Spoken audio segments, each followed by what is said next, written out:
The following documentary showcases acts of extreme violence being committed. Viewer discretion is advised.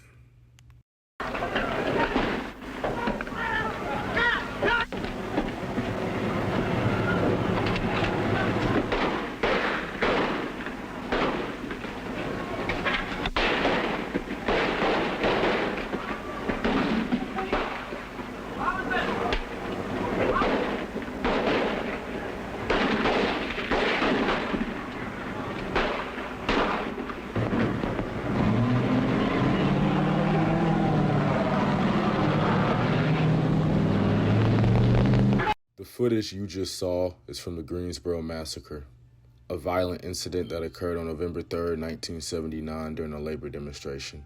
The violence was initiated by a group of Ku Klux Klan members and American Nazis who opened fire on unarmed protesters. The attack resulted in the tragic deaths of 5 protesters and numerous injuries. Today, we'll take a closer look at the events leading up to the Greensboro Massacre, the aftermath, and the ongoing impact on the Greensboro community.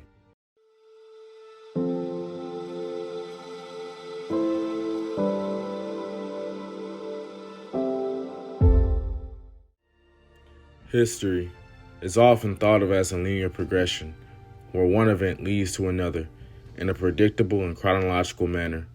However, the Greensboro Massacre challenges this notion, as it occurred in 1979, after the height of the Civil Rights Movement occurred in the 1960s, in a city that had previously been the site of the historic Greensboro sit-ins and the 1969 uprising at Dudley High School and North Carolina A&T. History, however, is not linear. It is marked by setbacks and challenges, and the struggle for justice and equality is always ongoing.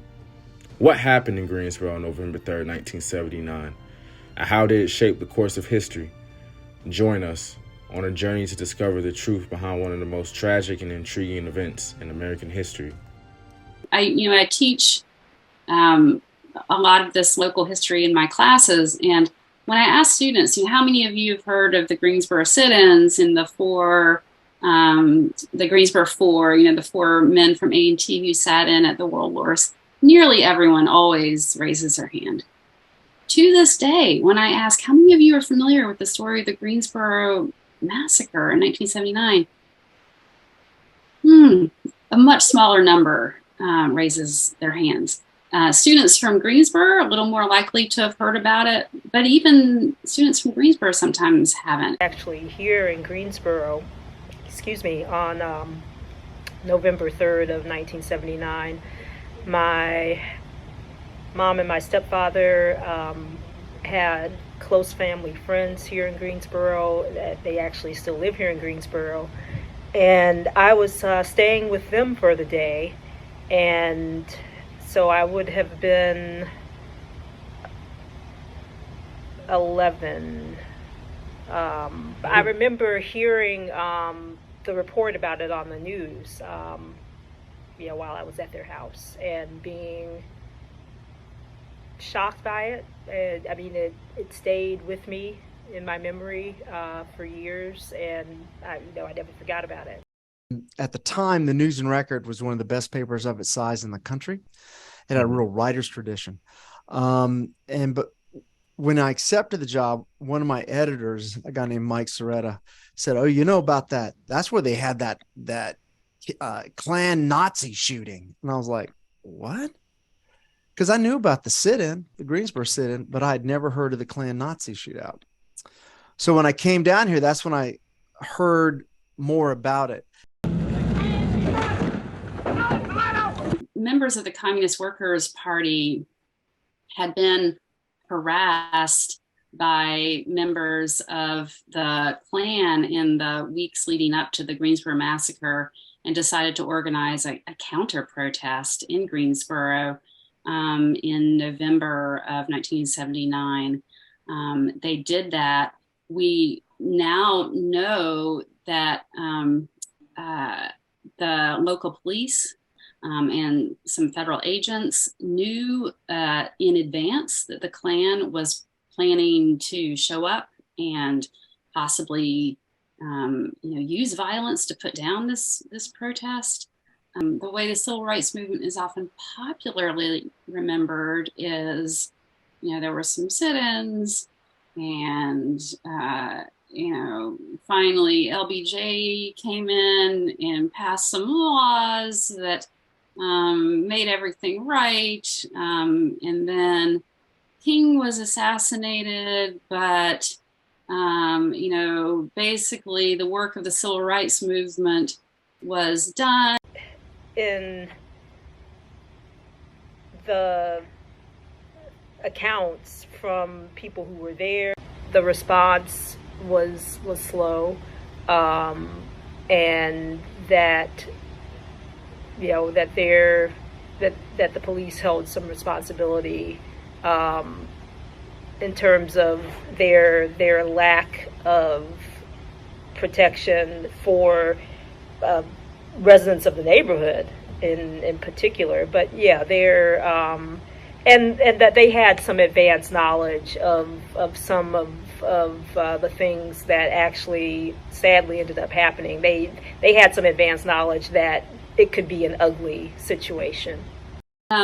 It's known now that there was an informant. I'm drawing a blank on his name, but you can easily find it in some of the documentation that has been published through the Truth and Reconciliation Commission. There was an informant who was working for both local police, and he had a presence within one of the local Klan organizations, and he had let them know that there was a plan for Klan members to show up in a substantive way to counter this rally on the part of the Communist Workers' Party. And so there was not a police presence because there was a lack of knowledge.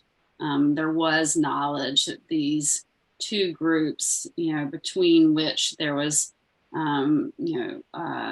tremendous tension and potential for violence. Later, I had the privilege of actually attending some of the sessions of the Truth and Reconciliation Committee because I was writing editorials for the News and Record at the time. Our primary mission, just as was the mission of the Truth and Reconciliation Commission in South Africa, that the Greensboro Commission was modeled after. In South Africa, the idea was to bring healing to all of the divisions that came about as a result of apartheid. Bring healing across racial lines, and the similar goals were held for the Greensboro Truth and Reconciliation Commission. To have folks on both sides of the story speak, tell their version of how they remember things. Modeled on the Truth and Reconciliation efforts in South Africa.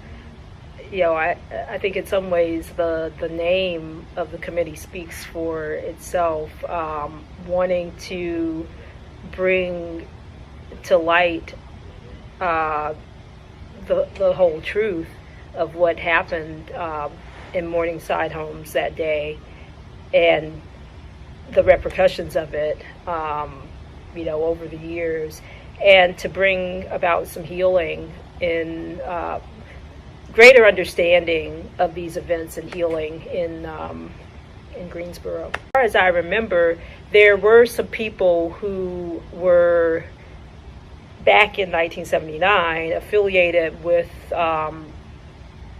these kind of at least Klan sympathetic and Nazi sympathetic groups. There were some of those people who took part.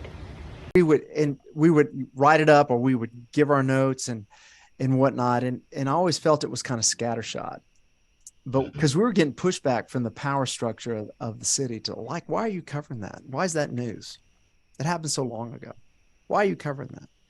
And it was, and then of course on the other side is like, you're not doing enough. You're not doing enough. You're not doing enough. So we were trying to play it right down the middle.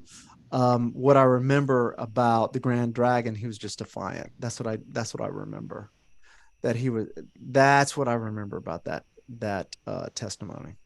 Because I went there just to see it. The reason I came to Greensboro, they put the poster out, death to the Klan. Said we was hiding under rocks, we were scum. I'm not scum, I'm as good as any man walks on this earth. There was a lot of attention drawn to the fact that the Communist Workers' Party had used inflammatory rhetoric in their publicizing of their rally. And indeed, like I said, the slogan for the rally was "Death to the Klan," which is inflammatory. However, a lot of times phrases like that are used without the intentionality of actual killing or violence. Moreover, despite the inflammatory rhetoric, it doesn't get around the fact that the only one to actually instigate violence were members of the Klan and Nazi Party. The Communist Workers' Party had not initiated any violence. An incident or an act of domestic terrorism. It certainly was, as I understand it, and in my,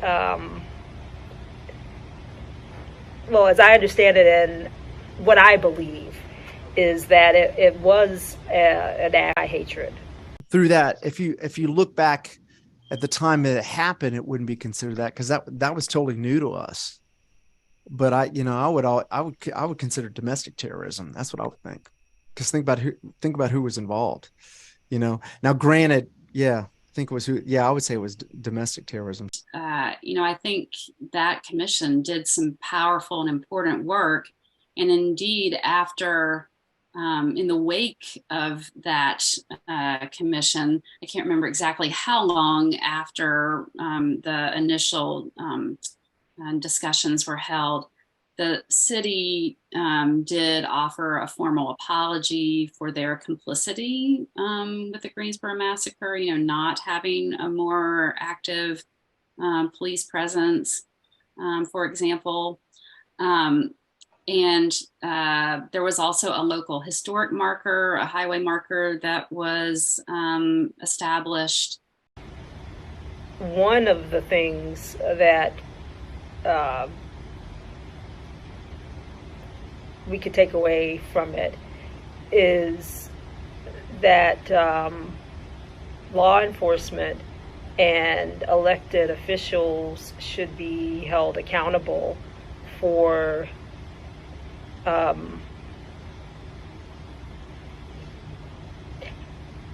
acts that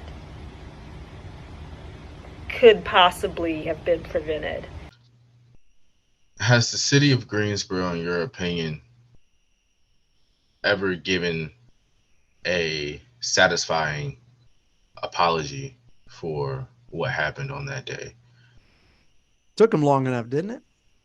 Yeah, I think it was 2019. Yeah. And it was, and I still remember the whispers in the city. Well, look at all, there's all that is a bunch of women on there. Blah, blah, blah, blah, blah. I mean, I heard all that stuff. Have they given,